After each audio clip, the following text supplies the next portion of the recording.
वहीं 15 अगस्त को लाल किले से पीएम मोदी ने सीधे बांग्लादेश को वार्निंग दी। पीएम ने कहा कि बांग्लादेश में हिंदुओं की सुरक्षा सुनिश्चित हो। तख्ता पलट के साथ हुई हिंसा में बांग्लादेश के हिंदुओं को जानबूझकर निशाना बनाया गया, जिसके बाद भारत की तरफ से एक बार फिर बांग्लादेश को सलाह दी गई कि लाल किले से भाषण में हिंदुओं की बात करके भारत ने डिप्लोमेसी का कौन सा सबक ढाका को याद दिलाया।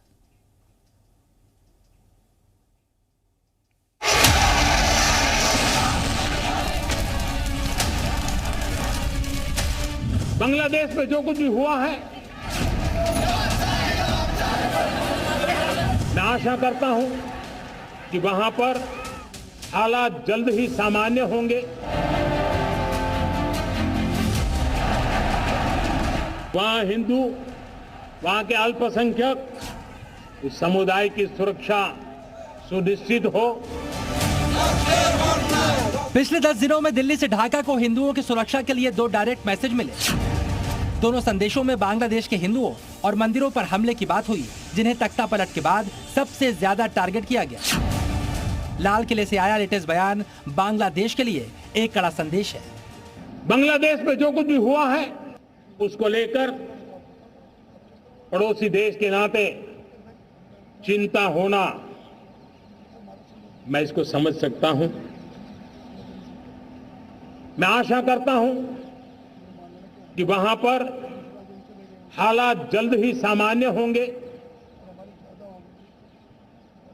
खास करके 140 करोड़ देशवासियों की चिंता कि वहां हिंदू, वहां के अल्पसंख्यक, उस समुदाय की सुरक्षा सुनिश्चित हो। सबसे पहले दिल्ली से आए बयान की टाइमिंग समझिए। अगले महीने थाईलैंड में प्रधानमंत्री मोदी और बांग्लादेश के अंतरिम सरकार के प्रमुख मोहम्मद यूनुस की मुलाकात हो सकती है। दोनों नेता बिम्स्टेक शिखर सम्मेलन में हिस्सा ले सकते हैं और थाईलैंड में मीटिंग हो सकती है। अगर ऐसी मुलाकात हुई तो बांग्लादेश में सरकार बदलने के बाद ये पहली आधिकारिक मीटिंग होगी और उससे पहले ही भारत ने बांग्लादेश के सामने अपना स्टैंड क्लियर कर दिया। भारत की विदेश नीति में पड़ोसियों का स्थान सबसे पहला है, पर बांग्लादेश के हालात भारत को परेशान कर रहे हैं। भारत हमेशा चाहता है कि हमारे पड़ोसी देश सुख और शांति के मार्ग पर चले। शांति के प्रति हमारा कमिटमेंट है, हमारे संस्कार है। हम आने वाले दिनों में बांग्लादेश की विकास यात्रा में हमेशा हमारा शुभचिंतन ही रहेगा, क्योंकि हम मानव जात की भलाई सोचने वाले लोग हैं। डिप्लोमेसी में ऐसी भाषा का इस्तेमाल कड़ा संदेश देने के लिए किया जाता है। वैसे सच्चाई यह है कि बांग्लादेश अपनी ज्यादातर जरूरतों के लिए भारत पर निर्भर है।